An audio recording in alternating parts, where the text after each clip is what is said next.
Hello everyone, my self आदर्श। सो इस video में हम बात करने जा रहे हैं कि आप नीट में कैसे इजिली 550 प्लस मार्क्स उसके बाद 600 प्लस मार्क्स स्कोर कर सकते हैं। देखो, मेजॉरिटी ऑफ स्टूडेंट जो है ना, उनके लिए 500 प्लस स्कोर भी करना बहुत मुश्किल है। 550 तो दूर की बात है, और उसके बाद 600 प्लस, ये हमें लगता है कि बहुत ईजी है स्कोर करना 600 प्लस मार्क्स, लेकिन इतना भी ईजी नहीं होता है। अगर आप डिसिप्लिन को फॉलो नहीं करेंगे ना, एक कंसिस्टेंसी नहीं रहेगी, तो इतना स्कोर करना बहुत मुश्किल बात है। अगर आप सोचोगे कि यार मैं क्यों बोल रहा हूँ कि 550 प्लस मार्क्स करना है, क्योंकि नीट में तो एमबीबीएस के लिए 650 स्कोर करना है, तो देखो वो कहने के लिए कोई भी बना दे रहा है ना। लास्ट ईयर तक वीडियो बनते थे कि how to score 550 plus marks, how to score 600 plus marks, लेकिन स्कैम होने के कारण इस बार सारे के सारे लोग ये वीडियो बनाएंगे कि how to score 680 plus marks, how to score 650 plus marks, क्योंकि सबको पता है कि मेजोरिटी ऑफ स्टूडेंट तो नीट का जो प्रिपरेशन कर रहे हैं वो एमबीबीएस के लिए कर रहे हैं। तो उन्हें तो मेनली यही चाहिए ना कि भाई 650 प्लस मार्क्स का वीडियो बनाएंगे तो ज़्यादा व्यू मिलेगा। लेकिन इसमें बहुत सारे ऐसे बच्चे हैं, आप में से बहुत सारे बच्चे होंगे जिनको 500 प्लस स्कोर करना, 550 प्लस स्कोर करना ही हेक्टिक वाला बात होगा। बहुत मुश्किल होता है स्कोर करना। मैंने लास्ट के 5 सालों में 540, 570, 565, 595, इवन इस बार 617 स्कोर करा है, 617, जिसपे मुझे भी एमबीबीएस नहीं मिल रहा है। और मैं currently all India institute of Ayurveda Goa में बीएमएस का स्टूडेंट हूँ, तो मैं वहाँ पे अपना करियर परस्यू कर रहा हूँ। तो बात वही है कि हर साल ट्रेंड बदलता है, क्या पता अगले बार नंबर डाउन हो जाए, या क्या पता अगले बार 680 प्लस कट ऑफ चले जाए। तो इसके बारे में ना आपको पता है ना मुझे पता है, और आप तो वही मेहनत करके स्कोर करोगे ना। किसी को अगर पेपर ही मिल जाता है अगर पहले, तो उससे आप कम्पीट कर ही नहीं सकते हैं, क्योंकि वो तो डिफरेंट प्लेटफॉर्म पे फिर खेल रहा है ना। आप मेहनत करके खेलोगे, साल भर की मेहनत करोगे, 6 मंथ की मेहनत करोगे, और वो एक बंदा आएगा जो एक रात पहले पेपर को रटेगा और जाके स्कोर कर देगा। फिर जो होना है वो इस बार आपने देखा ही है क्या होता है, नहीं होता है। सो बहुत सारे स्टूडेंट के लिए 550 प्लस स्कोर करना, 600 स्कोर करना बहुत मुश्किल होता है। लेकिन मैं इस वीडियो में आपको बताने जा रहा हूँ कि कैसे इजीली स्कोर कर सकते हैं, क्योंकि मैंने कंसिस्टेंटली स्कोर करा है उसके अराउंड, ठीक है ना। 540, 570, 565, 595, और इस बार 617 मैंने स्कोर करा है, पिछले 5 साल का स्कोर है, ठीक है। तो इस वीडियो में मैं समझाने आपको जा रहा हूँ कि कैसे आपको प्रिपरेशन करना है, ठीक है। तो देखो, सबसे पहले डिसिप्लिन बहुत मेंटेन करना जरूरी होता है। अगर आप किसी कॉलेज में पढ़ रहे हो, तो ऐसे कुछ स्टूडेंट होते हैं ना जो एवरेज होते हैं, ठीक है। कुछ स्टूडेंट एवरेज होते हैं, तो वो क्या होता है कि अगर वो प्रिपरेशन डाउन कर रखें या 3-4 बार के ड्रॉपर होते हैं, तो लास्ट के 2-3 मंथ में स्कोर करके वो आराम से 560, 80, 90, 600 स्कोर कर लेते हैं। लेकिन जो बात होता है ना कि स्कोर करना, ब्रिलियंट स्कोर करना 620, 30, तो ये सबके बस का बात नहीं होता है। उसका प्रिपरेशन 5-6 मंथ पहले ही स्टार्ट होता है, फिर साल भर पहले ही होता है, ठीक है। और ड्रॉपर्स के लिए थोड़ा सा मुश्किल होने लगता है चीज़, जब वो माइंड में बहुत सारे कॉन्सेप्ट गलत आ जाते हैं ना, तो उसको निकालना बहुत मुश्किल हुआ करता है। तो फ्रेशर्स बच्चों के लिए ज़्यादा अपॉर्चुनिटी रहता है कि वो अच्छा स्कोर कर पाएँ और बहुत मच बेटर स्कोर कर पाएँ, लेकिन उसका भी परसेंटेज बहुत कम होता है। बहुत कम ऐसे फ्रेशर्स बच्चे होते हैं जो बहुत ज़्यादा सिलेक्शन लेके जाते हैं और बहुत अच्छे नंबर के साथ में। ऐसे होते हैं, टॉपर्स वही बनते हैं, लेकिन बहुत कम होते हैं। 1, 2, 3 ड्रॉप होते ही हैं, या फिर मेनली 1 ड्रॉप हो जाते हैं, ऐसा हो जाता है। तो देखो, डिसिप्लिन हमें कैसे मेंटेन करना है कि अगर आप किसी कॉलेज में नहीं हो, अगर आप सेल्फ प्रिपरेशन कर रहे हो, सेल्फ स्टडी कर रहे हो, ऑनलाइन क्लासेस कर रहे हो, या फिर कोई कोचिंग कर रहे हो, तो लेक्चर्स जो आपको है, ठीक है, लेक्चर आपको कंप्लीटली देखना है। अगर आप फ्रेशर है तो, अगर आप ड्रॉपर है ना, तो ड्रॉपर हैं तो आपको मेनली वहाँ पे फोकस करना है। आपको कॉपी भी लिखना होगा, आपको चार्ट्स बनाने होंगे कि आपका प्रिपरेशन में फॉल्ट कहाँ आ रहा है। आप पहले ये देखो कि क्या आपका वो जो कॉन्सेप्ट है, जो भी आप क्लास में कर रहे हो या फिर ऑनलाइन लेक्चर देख रहे हो, तो क्या आपका वो चैप्टर बिल्कुल अच्छा है कि नहीं है, ठीक है। अगर जैसे सपोज आपका एक टॉपिक है, ऑप्टिक्स का कोई टॉपिक है, ठीक है ना, आपको मिरर पढ़ रहे हैं, आप लेंस पढ़ रहे हैं, तो अगर आपका बेटर है वो टॉपिक बेटर है, और आपको अच्छे से पता है कि ऑनलाइन क्लास करने में वो लेक्चर 2-3 दिन ले लेगा, ठीक है ना, तो आप इससे अच्छा है कि टॉपिक बेटर होने के बाद उस पर प्रीवियस ईयर का क्वेश्चन प्रैक्टिस कर लो, या फिर जो बुक्स में जो या मॉड्यूल में क्वेश्चन है उसको प्रैक्टिस कर लो। इससे क्या होगा कि आपका टाइम बचेगा, वो टाइम को यूटिलाइज करो। जो टाइम हमें मिलता है नीट में वो लिमिटेड होता है, ऐसा नहीं कि बहुत ज़्यादा टाइम मिलता है, सबको लिमिटेड टाइम ही मिलता है। तो उसमें एज कैसे लेंगे, तो एज लेने का यही एक फ़ायदा है, एक तरीका है कि अगर आपका टॉपिक जो अच्छा है, अगर आपका कोई चैप्टर जो बहुत अच्छा है, उस पर आप एक्स्ट्रा टाइम खर्च मत करो, उसको अच्छा बनाओ, लेकिन एक्स्ट्रा टाइम बर्बाद मत करो। जैसे कि मुझे अगर पता है कि मुझे अगर मिरर का और लेंस का कॉन्सेप्ट मेरा बहुत अच्छा है, तो एक काम करना है ना, मैं क्वेश्चन लगाऊंगा उस पर, मैं फिर उसका ही वीडियो क्यों देखूंगा, उस पर ही 2-3 घंटा क्यों लगाऊंगा, फिर मैं लेक्चर क्यों अटेंड करूंगा, क्लासेस क्यों करूंगा। उससे अच्छा क्वेश्चन लगाना, इसी पे तो एज मिलेगा ना। अगर मैं उस कॉन्सेप्ट पे रिलेटेड मैं अगर कुछ क्वेश्चन लगा लेता हूँ, अगर उस कॉन्सेप्ट को पूरा 100% श्योर कर लेता हूँ अपने लिए, तो मेरे मार्क्स फिक्स हो जाएंगे, मेरे मार्क्स अच्छे आएंगे टेस्ट में। और उसके बाद जो एक्स्ट्रा टाइम रहेगा मैं दूसरे टॉपिक्स पे ध्यान दूंगा जो मेरा वीक होगा। तो ऐसे करते हैं। तो सबसे पहले आपको अपनी कॉपी पे लिखना है कि आपका वीक टॉपिक्स कौन सा है। किसी का रोटेशन वीक है तो वो लिख ले, किसी का काइनेमेटिक्स वीक है, किसी का यूनिट एंड डायमेंशन वीक है तो वो लिख सकता है, किसी का केमिस्ट्री में अगर ऑर्गेनिक वीक है तो वो लिख सकता है, किसी का इनऑर्गेनिक तो वो लिख लो। लेकिन पर्टिकुलरली आपका कौन कौन सा चैप्टर आपके लिए वीक है वो आपको पता है, वो आपसे बेटर कोई नहीं जानता है। तो सबसे पहले आपको वो फाइंड आउट करना है, खुद से फाइंड आउट करना है। आपके आंसर आपके पास ही है, ठीक है ना। आपका जो सवाल है उसका आंसर आपको खुद निकालना है, आपको खुद बताना है, कोई आपको गाइड ही कर सकता है। देखो मोटिवेशन ये सब चीज़ ज़्यादा दिन नहीं चलता है, जब तक आपका जो इंटरनल मोटिवेशन जब तक नहीं आएगा ना तब तक आप नहीं कर पाओगे, डिसिप्लिन को मेंटेन नहीं कर पाओगे। 1 दिन 2 दिन 3 दिन चलेगा, लेकिन चौथा 5वां दिन खराब हो जाएगा सारा चीज़। तो इस बात को याद रखना कैसे स्कोर करना है। टेस्ट सीरीज अगर आपने लिया है तो मेरे अकॉर्डिंग न्यू लाइट का टेस्ट सीरीज सबसे बेस्ट है, न्यू लाइट। और अगर आप पटना में रहते हैं, बिहार में रहते हैं, तो गोल्ड के लिए सबसे बेस्ट है। तो इसका टेस्ट सीरीज लेने के बाद आप कंसिस्टेंसी के साथ में पेपर दो करो, और कोशिश करो कि अभी से, जैसे बहुत सारे ऐसे टेस्ट सीरीज हैं, जैसे न्यू लाइट के टेस्ट सीरीज है जो अभी से फुल सिलेबस टेस्ट करवा रहे हैं, तो उसको ज्वाइन कर लो। अब आप बोलोगे कि अगर अभी से मैं टेस्ट सीरीज ज्वाइन करता हूँ फुल सिलेबस तो मेरे तो चैप्टर्स कंप्लीट है ही नहीं। भाई तुमने कभी ना कभी तो पढ़ा होगा ना, तो जरूरी थोड़े है कि तुम्हारे कंप्लीट नहीं है तो तुम उसका टेस्ट सीरीज नहीं दे सकते हो।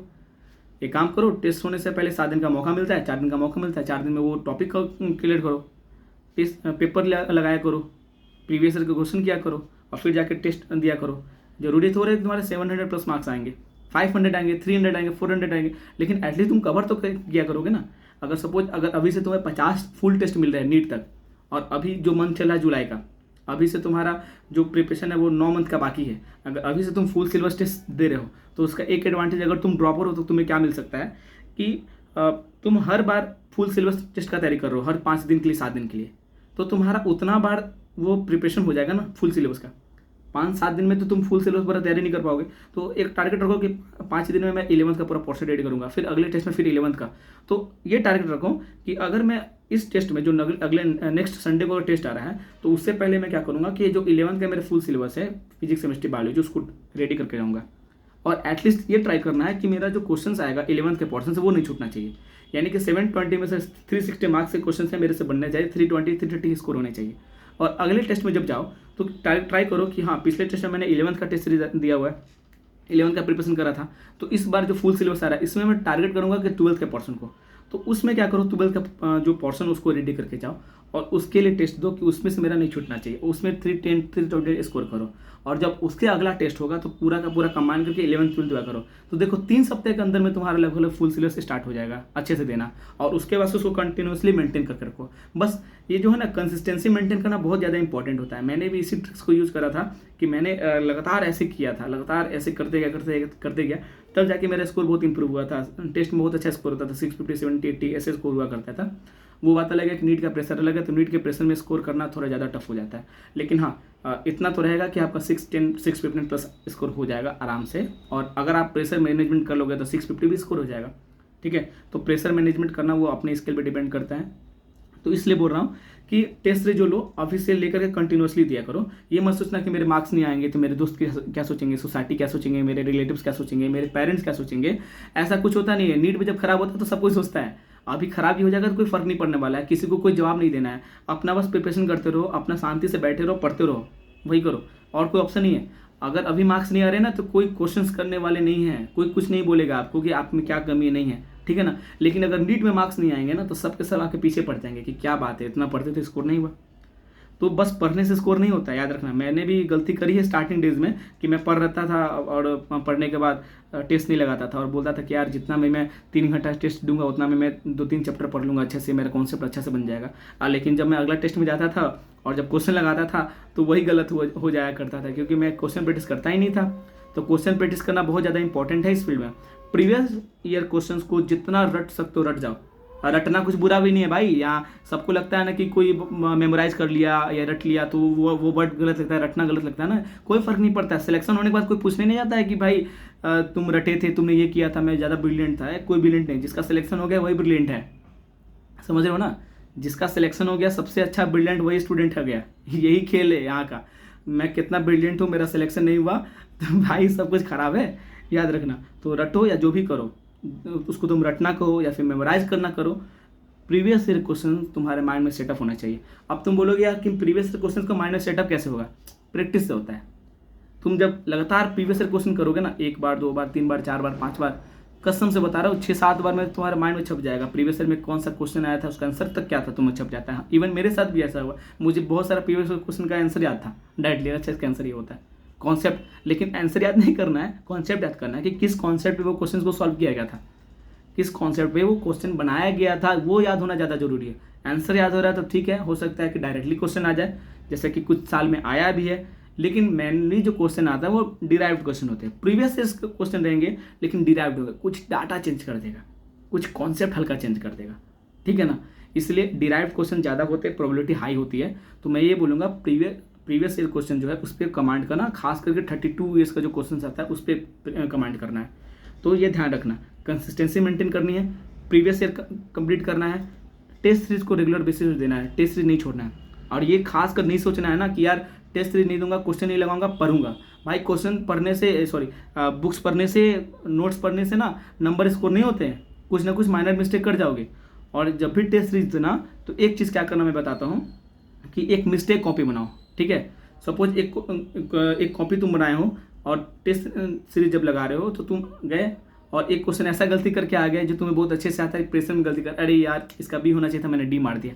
तो उसमें क्या करना है आपको कि उसको भी आकर के आपको कॉपी भी लिखना है। जैसे आज डेट है, आज 30 जुलाई है, तो आप उसके ऊपर लिखो 30 जुलाई 2024, और जो मेरा केमिस्ट्री का था केमिस्ट्री टॉपिक लिख दो, उसके नीचे लिखो कि जैसे मेरा क्वेश्चन था जो मुझे बहुत अच्छे से आता था, ठीक है ना।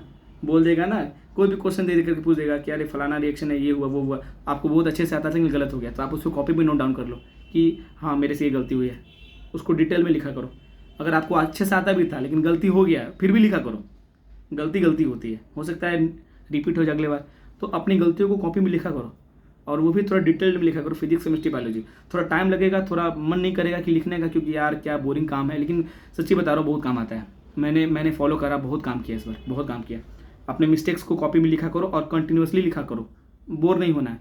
अगर आपको आता भी और टेस्ट में गलती हो गया फिर भी आपको कॉपी में लिखना है। अगर कोई क्वेश्चन ऐसा है जो जिसको आपने वहाँ किया और सही हो गया, लेकिन आपके माइंड में है कि यार ये मेरे से आगे जाके गलती हो सकता है, फिर मैं भूल सकता हूँ, उसको लिखा करो। एनसीईआरटी में बहुत सारे पॉइंट्स ऐसे होंगे जो अभी आपको याद है कि आपको डाउट है कि मैं आगे जाके भूल जाऊँगा, तो उसको भी लिखा करो। इससे क्या होगा, जब आप लास्ट में जो कॉपी पलटोगे ना, जब नीट का लास्ट का टाइम में आएगा और अपने मिस्टेक कॉपी को जब पलटोगे तो आपको वही ज़्यादा फोकस करेगा माइंड कि हाँ मेरे से ये गलती हुआ था, ये गलती नहीं होना चाहिए। और इवन जो गलती अभी रिपीट कर रहे हो, जैसे आज कोई टेस्ट हुआ उसमें रिपीट किया, अगर आप आके एज ए नोट्स में लिख दिए और जब उसको पढ़ लिए एक बार, तो हो सकता है कि वो सेम क्वेश्चन आपको 2-3 टेस्ट के बाद आएगा, तो वो गलती रिपीट नहीं होगी।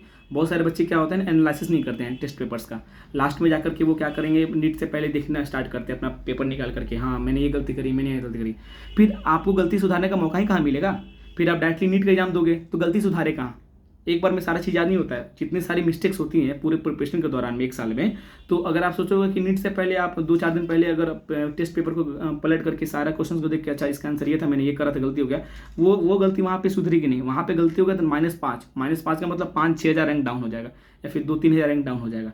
इसलिए गलती जब होती है उसी टाइम उसको नोट डाउन करो और उसी टाइम उसको रिकॉल किया करो, देखा करो, ताकि वो अगला जो टेस्ट जब अभी से आएगा उसमें आपका वो गलती नहीं होगा। और इससे क्या होगा, आपका इंप्रूवमेंट हो जाएगा और नीट तक जाती आती आपके लिए वो समस्या ही नहीं बनेगा। छोटी छोटी जो गलतियाँ होती हैं ना उसको नोट डाउन किया करो। बहुत ज़्यादा जो छोटी मिस्टेक्स करने के लिए होती है ना, ये ब्लंडर्स होते हैं, ब्लंडर्स। तो इसीलिए मैं बता रहा हूँ कि छोटे छोटे बात पे बहुत अच्छे से ध्यान रखना है कि जो भी गलतियाँ होंगी कॉपी में लिख लेना है। प्रीवियस ईयर क्वेश्चन में अगर गलती हो तभी लिखो, टेस्ट सीरीज में गलती हो तभी लिखो। एनसीईआरटी बुक है सॉरी, अगर एनसीईआरटी बुक है अगर उसमें भी लगता है कि ये टॉपिक में भूल जाऊंगा आगे जाके, उसको भी नोट डाउन करो, ठीक है ना। हीट शॉक 42 डिग्री सेल्सियस पे होता है, तुम्हें याद नहीं आ रहा है कि 32 था 22 था, उसको लिखो कि 42 डिग्री पे हीट शॉक हुआ करता है, ठीक है ना। तो इसका बहुत अच्छे से ध्यान रखना पड़ेगा आपको, नहीं रखोगे तो ये छोटी छोटी गलतियाँ आपका बाद में पूरा खेल खराब कर सकती है, ब्लंडर बना सकती है। एक क्वेश्चन का आपका सिलेक्शन छूट सकता है, क्योंकि मेरा भी एक टाइम पे 2 नंबर से सिलेक्शन छूटा हुआ है, 595 था, 597 में कट ऑफ गया था।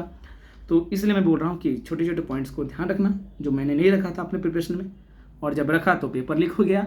तो इसलिए मैं बता रहा हूँ कि इस सारी बात को जो मैंने पॉइंट्स रखे हैं अच्छे से कवर करना है 1 by 1 करके, otherwise it will cost you heavy. याद रखना, बहुत भारी पड़ेगा। Thank you so much.